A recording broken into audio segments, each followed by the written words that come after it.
자, 세무정보 처리의 조회 및 출력, 우리 9주차 2교시 수업 진행하도록 하겠습니다. 자, 이렇게 근로소득 금액은 총급여에서 근로소득 공제를 차감해서 계산을 하는 것입니다. 근로소득의 수입 시기를 이제 한번 보도록 할게요. 자, 원칙적으로 급여는요, 근로를 제공한 날의 수입 시기로 보는 겁니다. 자, 만약에 이렇게 되었을 경우에는 어떻게 될까요? 자, 요거 수입 시기는 우리가 좀 잘 알아 넣어야 돼요. 자, 잉여금 처분에 의한 상여 있죠. 우리 주주총회에서 우리 의결을 해가지고 받는 성과급 같은 것들. 자, 요거 결의입니다. 결의 1 아셨죠? 자, 인정상여는요, 우리 법인세법에 따라서 소득 상여로 소득 처분 받은 금액을 이야기하는 거다. 그죠? 요거 근로를 제공한 날. 그죠? 주식 매수 선택권은 행사한 날. 오케이. 네. 자, 요거는 뭐야? 네. 자, 우리 근로소득 금액을 한번 계산해 보도록 할게요. 자, 직전연도 총급액이 4천만 원이고 생산직이다. 그죠? 그러니까 이미 3천만 원을 초과했기 때문에 우리 어떤 거 있죠? 자, 보자. 직책수당, 시대보조금, 연월차 수당, 시간의 근무수당 여기 있네요. 이거 비과세가 아니고 전부 다 가세에 해당한다는 겁니다. 아셨죠? 자, 배우자와 6세 이하 자녀가 있으니까 육아수당이 있나 봅니다. 여기 있네요. 자녀 양육비. 요거 비과세가 되는 거다. 그죠? 네. 자, 연간 급여 면세입니다. 자, 기본급 요거 가세. 상여금도 당연히 가세. 자, 지책수당 가세. 자, 식대 보조금, 자, 요거 월 15만 원이고 별도 식사를 제공하고 있지 않네요. 자, 그러면 여기 5만 원에 대해서는 10만 원 초과분인 5만 원에 대해서는 가세, 월 10만 원까지는 비과세다. 그죠? 자, 그리고 경조금 있네요. 자, 요거 가세 아니다. 그죠? 네. 요거는 가세와 비과세 혼합. 시간의 수당은 가세. 자가운전 보조금도 세모다. 그죠? 왜냐하면 월 20만원 넘었어요. 그죠? 20만원까지만 비과세다. 자, 교통비를 청구하지 않았기 때문에 요건에 충족한다. 그죠? 자녀양육비 비과세, 연월차 수당 가세 이렇게 됩니다. 그죠? 자, 그래서 이거 잘 나와 있네요. 자, 4번에 식대 보조금이 180만 원인데 여기서 60만 원이 제외돼야 된다. 그죠? 그래서 뭐지? 여기 있네요. 60만 원만 가세가 돼야 된다. 그죠? 요렇게. 자, 그리고 시간의 근무수당 이거 비과세가 아닙니다. 그죠? 요거 요건 충족을 못 했어요. 네, 그래서 총급여 요렇게 잡혀 있고요. 자, 경조금. 자, 요거 결혼 축하금인데 30만 원이에요. 자, 이게 사회 통념상 타당한지는 모르겠어요. 네, 모르겠는데 별도 문구가 없는 걸로 봐서는 사회 통념에 합당하다고 봐야 되겠다. 그죠? 자, 그래서 요거 비과세. 자, 자가운전 보조금 월 20만 원까지는 비과세고 추가하는 10만 원에 대해서는 가세니까 곱하기 12개월 하게 되면 120만 원이 가세. 그죠? 자녀 양육비는 월 10만 원이니까 비과세. 연월차 수당은 그냥 가세. 자, 요렇게 가세 급여를 산정을 했어요. 그런 다음에 우리 근로소득 공제 있죠. 3,840만 원이잖아요. 3,840만 원은 어디 들어가죠? 자, 요 구간입니다. 그죠? 요 구간. 자, 요 구간으로 해서 근로소득 공제를 이렇게 계산을 합니다. 이렇게 1,100만 원 정도 나왔네요. 자, 요 금액을 가세급에서 차감하게 되면 2,739만 원이 우리 근로소득 금액입니다. 자, 이것을 종합소득 금액에 합산해야 되는 금액이 된다는 거죠. 아셨죠? 자, 근로소득을 마무리하고 이제 연금소득으로 가봅시다. 자, 연금소득은 특별한 이벤트가 별로 없어요. 시험에도 출제가 거의 되지 않습니다. 거의 되지가 않아요. 네, 하지만 상식적으로 좀 알고 가야 되는 게 있습니다. 자, 연금소득의 범위는요. 자, 우리 공적 연금하고 이렇게 사적 연금하고 두 가지가 있습니다. 자, 우리 공적 연금은 국민연금이 대부분이겠다. 그죠? 일반 사람들은. 하지만 공무원 연금, 군인 연금, 사립학교 교직원 연금 뭐 이런 것들도 공적 연금에 포함이 되는 거예요. 자, 이런 국민연금 우리 가세체계를 한번 보도록 할게요. 자, 2001년도까지 이게 납입한 겁니다. 납입. 자, 2001년도까지 납입한 부분에 대해서는요. 자, 소득공제를 인정을 안 하거나 또는 50%만 소득공제했어요. 이것도 시간의 변천에서 조금 달라요. 자, 이렇게 소득공제를 인정하지 않거나 50%만 소득공제를 했어요. 자, 요 재원으로 우리가 국민연금을 수령을 하게 되면 연금소득으로 가세하지 않습니다. 아셨죠? 하지만 2002년도부터 납입한 거 있죠? 자, 요거는 전액소득공제줍니다. 전액소득공제 해주는데 연금으로 수령하게 되면 요렇게 가세가 됩니다. 자, 연금으로 수령했다. 그러면 연금소득으로 가세를 합니다. 일시금으로 받아버렸네. 자, 그러면 퇴직소득으로 가세를 해버립니다. 아셨죠? 자, 2002년도부터 납입한 거에 대해서는요. 전액 소득공제가 가능하고 그 재원으로 연금을 받게 되면 연금소득으로 가세. 그리고 일시금으로 수령하게 되면 퇴직소득으로 가세. 이렇게 되는 겁니다. 자, 사적연금은요. 자, 이런 것들이 있다. 퇴직연금, 개인연금, 그리고 기타 연금, 뭐 이런 것들이 있어요. 자, 요거는 어떻게 하냐면요. 자, 요렇게 납입을 하잖아요. 연금 계좌에다가. 그러면 연금 계좌에서만 운용이 되겠죠. 뭐 이자도 달라붙고 또는 연금 저축 펀드 같은 것들 가입하게 되면 어떤 실적 배당 성격으로 막 연금 계좌가 불어나고 막 그러겠죠. 자, 그럴 때 어떻게 나중에 인출이 수령입니다. 수령. 자, 요런 재원을 가지고 우리가 수령을 하게 되면 연금으로 받게 되면 연금 소득으로 가세를 하는 거고요. 자, 일시로 수령하게 되면 이렇게 퇴직 소득이나 기타 소득으로 보게 됩니다. 맞았죠?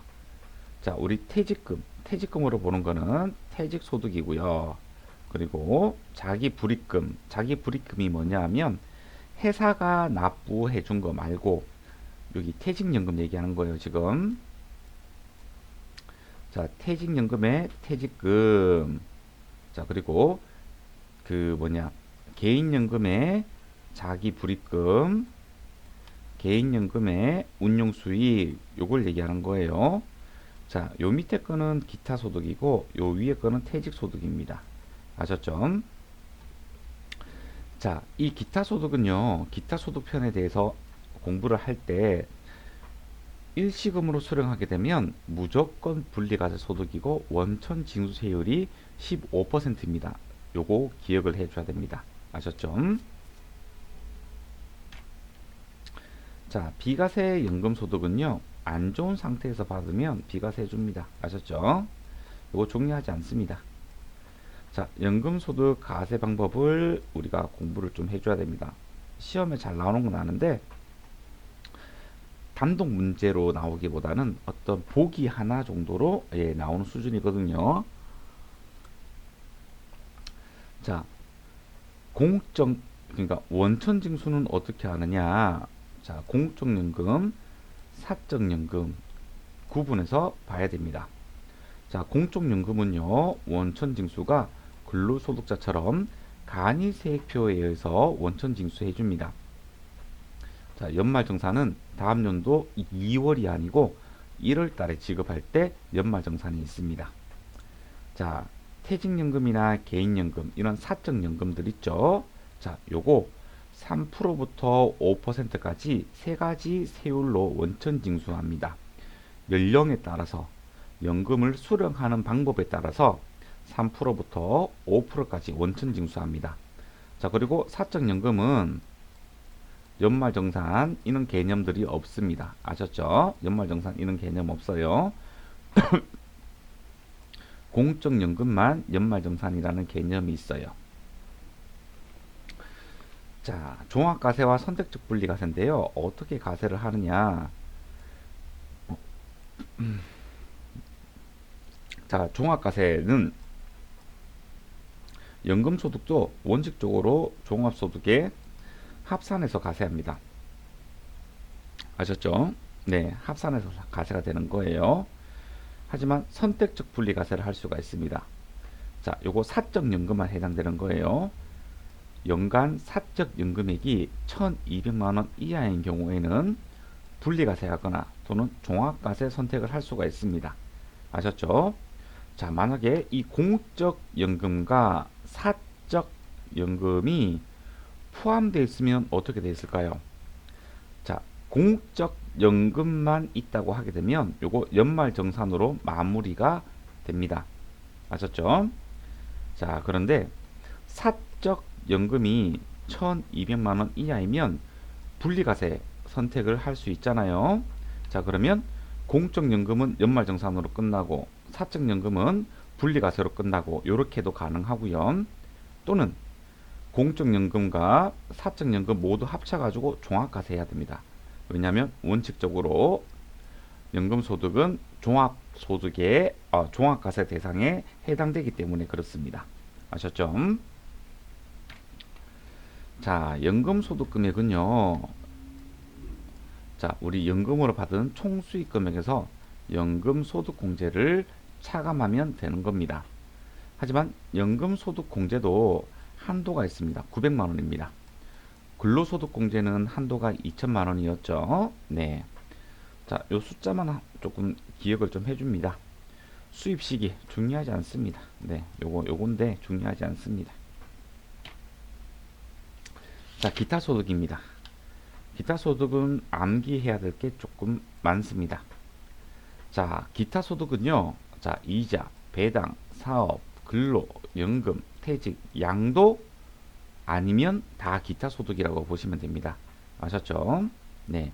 자, 여러분들이 외워야 되는 거는 이겁니다. 자, 80% 추정 필요 경비가 적용되는 거. 그리고 60%가 인정되는 거. 그리고 실제 발생한 경비만 인정되는 거. 자, 요거 한번 보도록 할게요. 자, 우리 기타 소득은 자, 기타 소득 금액은 어떻게 돼야 되느냐? 기타 소득 또는 기타 총수익 금액에서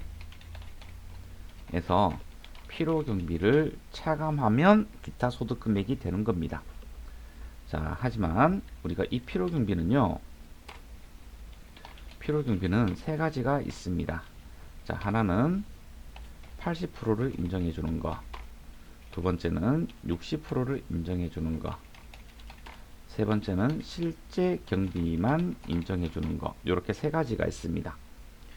자, 어떻게 달라지느냐? 자, 80%가 인정되게 되면 자, 우리 기타 소득에 곱하기 80%가 필요 경비가 된다는 겁니다.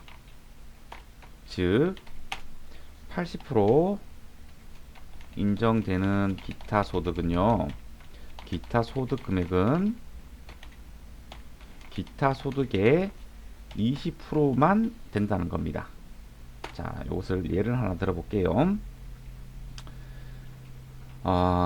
우리 상금을 받았어요. 상금 100만 원을 수령을 했습니다. 요거 80%가 인정되는 경비다. 그죠? 자, 그러면 기타 소득 금액은 어떻게 계산이 되느냐? 자, 100만 원이 우리 기타 소득이 된다. 그죠? 자, 이제 필요 경비를 차감해야 되잖아요. 자, 이 필요 경비는 자, 100만 원에 곱하기 80%를 인정해 주기 때문에 기타 소득 금액은 20만 원이 된다는 겁니다. 아셨죠? 자, 여기서 자, 단 만약 실제 발생한 경비가 80% 이상인 경우에는 실제 경비가 적용됩니다. 맞았죠? 그럼 결국 이렇게 됩니다. 자, 필요 경비는 자, 맥스 실제 발생한 경비와 또는 기타 소득의 80% 중에 높은 것을 필요 경비로 할 수가 있다는 겁니다. 아셨죠? 자, 이런 기타 소득 금액을 산정을 해야 되기 때문에 우리가 이것을 외우지 않을 수가 없습니다. 아셨죠? 자, 80% 초정 필요 경비가 적용되는 기타 소득은요. 자, 공익법인이 승인을 받아서 시상하는 상금 부상 이런 게 있고요. 또는 다수가 순위 경쟁하는 대회에서 입상자가 받는 상금 및 부상입니다. 기능 올림픽 그죠? 자, 그리고 계약의 위약 또는 해약으로 인하여 받는 위약금과 배상금 중 주택 입주 지체 상금입니다. 자, 주택 입주 지체 상금이에요. 아셨죠? 우리가 입주를 해야 되는데 그 공사가 늦게 끝나가지고 입주가 늦어졌어요. 그러면서 받는 것을 이야기하는 겁니다. 아셨죠? 자, 여기에서 우리가 조금 구분을 좀 해야 되는 게 있는데 보자, 어디에 있지?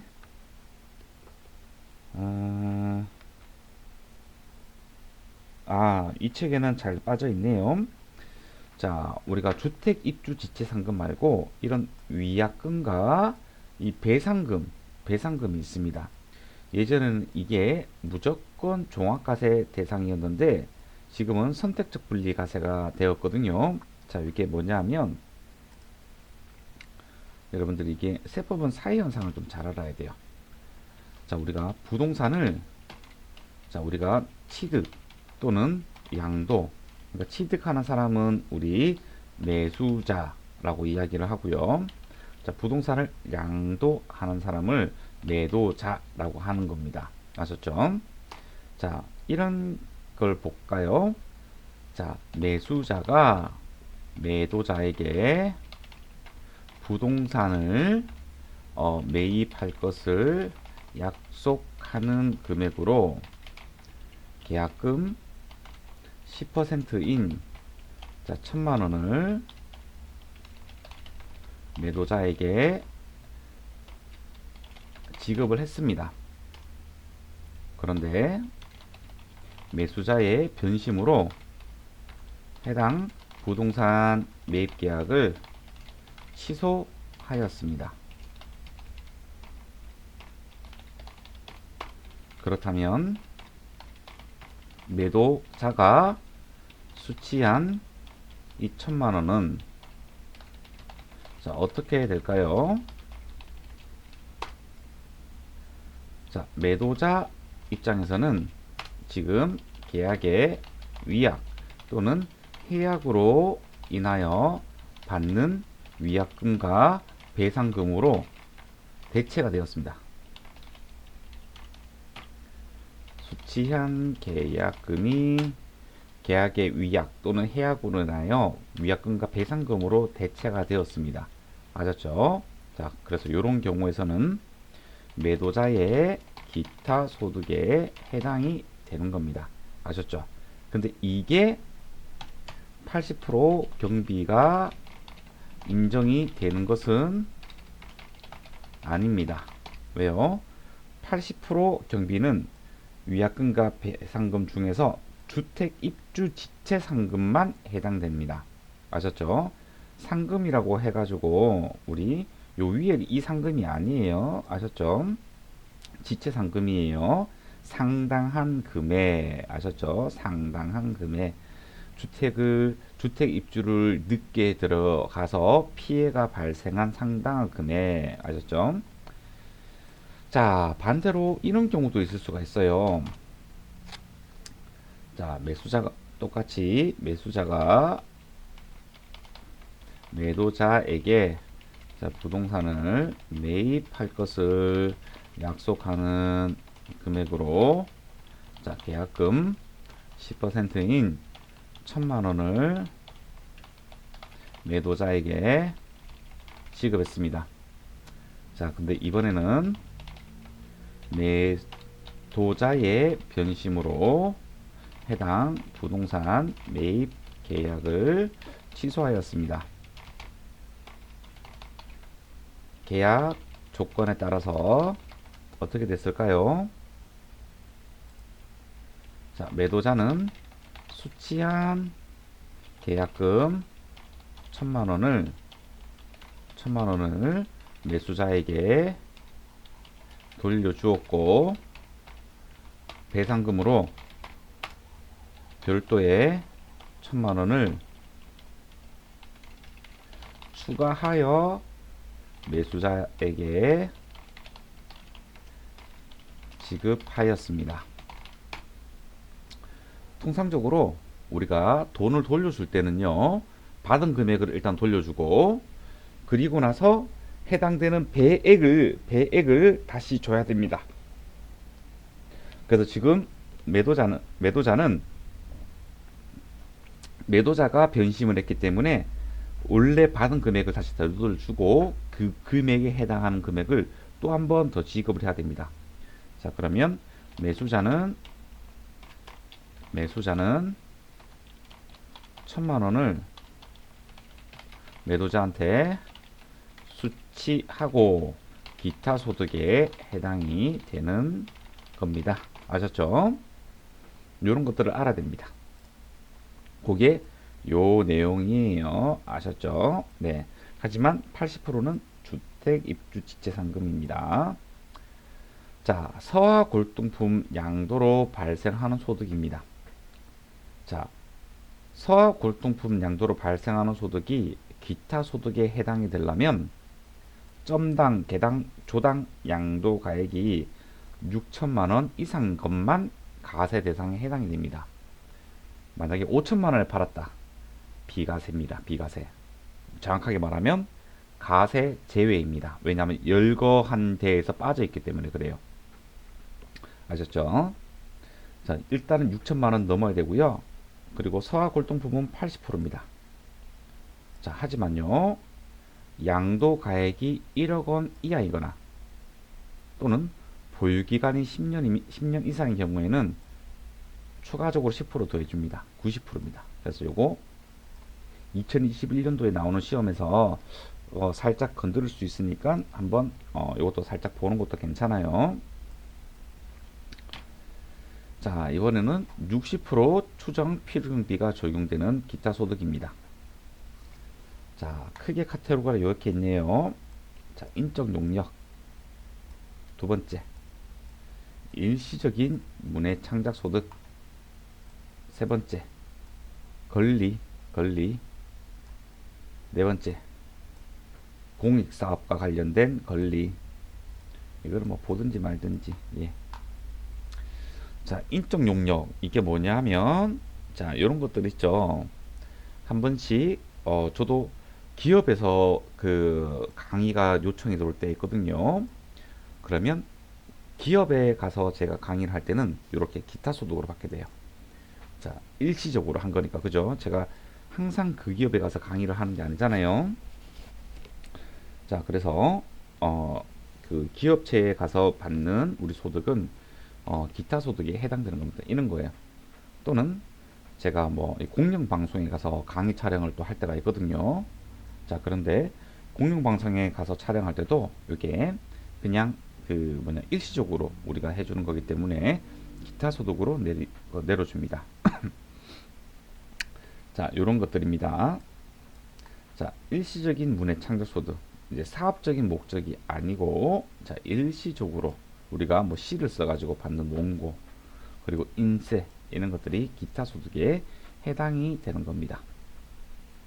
그리고 이런 권리를, 자, 여기서 조금 주의합니다. 양도, 대여입니다. 양도는 양도소득세 대상이 아닌가요? 자, 양도소득세도 열거를 하고 있습니다. 자, 양도소득세 가세 대상 자산이 따로 있어요. 자, 이런 권리는 양도소득세 가세 대상 자산이 아니고요. 기타 소득에 해당되는 겁니다. 양도대여 아셨죠? 자, 그리고 공익사업과 관련된 이런 권리에 설정되어입니다. 자, 만약에 공익사업과 관련이 없다고 하면 사업소득에 해당되게 됩니다. 요거 구분해 줘야 됩니다. 자, 이게 사업소득이냐 근로소득이냐 기타소득이냐 이런 것들을 여러분들이 현장에 가서 실무 적응력을 높여가지고 판단을 해줄 수가 있어야 되거든요. 자, 공익사업과 관련이 돼 있으면 기타소득, 공익사업과 관련이 없으면 사업소득입니다. 아셨죠? 자, 이런 60% 경비 요거 잘 외워줍니다. 자, 실제 발생하는 경비 80%, 60% 외에는 실제 발생 경비가 되겠죠. 하지만 여러분들이 이게 기타 소득인지 아닌지를 구분하려면 조금 알아야 될 내용들이 있습니다. 자, 2번에 일반적인 상금 뭐 이런 것들은 요거 실제 경비예요. 아까 전에는 공익법인 그리고 다수 경쟁 대해 이런 것들이잖아요. 그죠? 요거 2번 중요합니다. 저작자 또는 실현자, 음반 제작자, 방송사업자 외의 자가 대가로 받는 금품입니다. 주의해야 됩니다. 만약에 저작자 자신이거나 또는 방송사업자 자신이면 요거는 사업소득에 해당이 됩니다. 아셨죠? 자, 그리고 물품 장소를 일시적으로, 만약 일시적이 아니면 사업소득 그리고 알선료, 사례금 이런 것들도 네, 기타소득. 자, 연금저축의 해지일시금 제가 아까 말씀드렸죠. 15%짜리 무조건 분리과세 대상 이것도 기타소득. 자, 퇴직 후에 주식매수권 행사하는 거 기타소득. 퇴직한 후에 받는 직무발명보상금 기타소득. 자, 뇌물, 알선수재, 배임수재에 의해서 나쁜 방향으로 받는 금품 요거 기타소득. 자, 그리고 어떤 복권 당첨금 뭐 이런 승마투표권 이런 것들도 기타소득. 아셨죠? 이게 기타소득이냐 사업소득이냐 자 이런 것들을 여러분들이 조금 구분할 수가 있어야 됩니다. 자, 비과세 기타소득입니다. 자, 요것만 좀 봐주면 돼요. 자, 요거 직무발명보상금 500만원 이하. 자, 요거 재직 중에 500만원 이하다 그러면 비과세 근로소득입니다. 그죠? 자, 기타 소득의 과세 방법입니다. 첫 번째, 무조건 분리과세입니다. 자, 각종 복권 당첨 소득이라든가 뭐 이런 것들 있죠. 자, 갑자기 일시적으로 된 것들이잖아요. 네, 그래서 무조건 분리과세예요. 무조건 종합과세 대상이 아닙니다. 원천징수로 끝나버립니다. 또 있습니다. 서화골동품, 연금계좌, 연금회수령 아셨죠? 일시건으로 받는 거. 자, 요 세 가지는 암기를 해줘야 됩니다. 자, 복권, 서하, 연금에 요거는 무조건 분리과세입니다. 자, 무조건 종합과세는 뇌물 요거 딱 하나밖에 없습니다. 이제는요. 요거 딱 하나밖에 없어요. 예전에는 위약금, 배상금도 여기 포함되어 있었는데 그게 선택적 분리과세로 넘어갔습니다. 자, 1번, 2번 이게 아니라면 전부 다 선택적 분리과세입니다. 그게 뭐냐면 일단은 1번과 2번이 아니면 선택적 분리과세 박스로 전부 다 모읍니다. 소득 금액을. 그런 다음에 합쳐가지고 연간 소득 이거 기타 소득 아니에요. 네, 기타 소득 총수익 금액 아니에요. 소득 금액 기준으로 필요 경비를 차감한 소득 금액 기준으로 연간 300만원 이하면 분리과세나 종합과세로 선택할 수 있고 300만원을 초과했다. 그럼 무조건 종합과세 대상이 해당되는 겁니다. 아셨죠? 그래서 자, 요렇게 무조건 분리과세부터 선택적 분리과세 요까지 조금 구조를 좀 파악해 줘야 됩니다. 자, 이번에는 가세 최저한입니다. 자, 기타 소득에 있는 아주 특별한 것들인데요. 자, 이 가세 최저한입니다. 자, 건별로 기타 소득 금액이 5만 원 이하에 해당이 되면 이거 가세 안 합니다. 아셨죠? 가세 안 합니다. 자, 예외적인 것들도 있습니다. 5만 원이 아니고, 자, 승마투표권은 요금에 슬롯 머신드 이런 거 있죠. 동전 넣고 땡겨서 하는 거. 이거는 건별로 200만 원 이하. 이런 것들은 가세 최저한에 해당이 됩니다. 자, 요거 5만 원, 200만 원. 요 숫자를 조금 기억해 줘야 됩니다. 아셨죠? 자, 기타 소득 금액은 똑같죠? 네, 똑같습니다. 자, 기타 소득에서 경비를 차감하면 되는 겁니다. 자, 수입식이 자, 지급받은 날로 합니다. 자, 하지만 요거 있습니다. 예외. 법인세법에 의해서 처분된 기타 소득, 요건 인정 기타 소득이라고 합니다. 요거 결산 확정일로 하는 겁니다. 아셨죠? 자, 그리고 뭐 요건 한번 읽어보세요. 네, 요건 한번 읽어봐요. 네, 중요한 건 아니니까. 자, 우리가 소득을 구분할 때 요걸로 좀 봐주세요. 자, 우리가 계속 사업소득이라고 한다면 계속 반복적으로 우리가 해야 됩니다. 자, 근로소득으로 보아야 되는 것은요. 자, 이런 고용계약을 체결하고 하는 것들입니다. 자, 기타 소득은 자, 일시우발적 소득을 이야기를 하는 겁니다. 자, 우리 학원 강사들 같은 경우에는 돈벌이 수단이죠. 강의가 계속 반복적으로 이루어지잖아요. 그래서 학원 강사입니다. 자, 근로소득. 네, 제가 여기에 해당되죠. 저는 겸임교수로 되어 있기 때문에 학교랑 고용계약을 통해서 강의를 지금 하고 있는 겁니다. 그러면 저는 웅지세무대학교에서 받는 소득은 근로소득에 해당이 됩니다. 계약을 했기 때문에. 자, 근데 제가 회사에 가서 어떤 기업체에 가가지고 뭐 1년에 한두 번씩 강의를 해주는 게 있는데 그때는 기타 소득으로 봐서 가세를 해주고 있습니다. 아셨죠? 자, 종교인 소득은 시험에 좀 나오기는 힘듭니다. 그래서 궁금한 친구들은 한번 읽어보세요. 어려운 내용들은 아닙니다. 자, 그리고 연습 문제가 좀 많이 붙어 있어요. 연습 문제가 여기 좋은 문제들 많거든요. 자, 여러분들이 좀 스스로 풀어봐야 될 것 같아요. 스스로. 네. 그런 다음에 저는 3장 소득금액 계산 특례로 넘어가도록 할게요. 자, 우리 소득금액 계산 특례에서 여러 가지가 있는데, 자, 우리가 살펴봐야 될 것은 결손금 그리고 2월 결손금 이 두 가지를 좀 살펴보려고 합니다. 수업 목적상 이 두 가지면 충분합니다. 자, 우리 결손금, 2월 결손금 개념을 내려야 되겠다, 그죠? 자, 결손금은요 손실 났을 때를 얘기하는 겁니다, 그죠? 필요경비가 총수익 금액을 초과할 때 그때 결손금이라고 이야기합니다. 자, 그런데 결손금이 발생했는데 차감할 소득이 없어서 2월이 되게 되면 2월 결손금이라고 이야기합니다.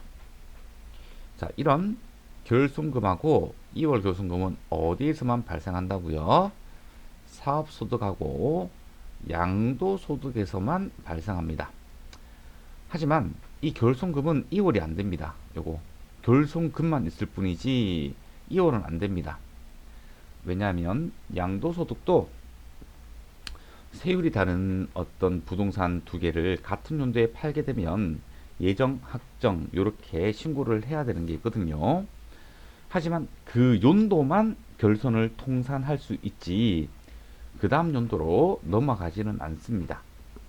하지만 사업소득은 결손금, 2월 결손금 모두 다 발생을 합니다. 아셨죠? 자, 사업소득은 결손금, 2월 결손금 모두 발생을 하고 양도소득은 결손금만 발생합니다. 아셨죠? 자, 이런 결손금하고 2월 결손금은요 다른 소득에서 공제를 할 수 있습니다. 공제를요. 자, 지금 이제 우리 공제를 좀 살펴보려고 하는 겁니다. 요거 상당히 중요한 내용입니다. 시험 문제 출제가 좀 잘 되거든요. 자, 요 내용 우리 잠깐 쉬었다가 3교시 때 요거 진행하도록 할게요.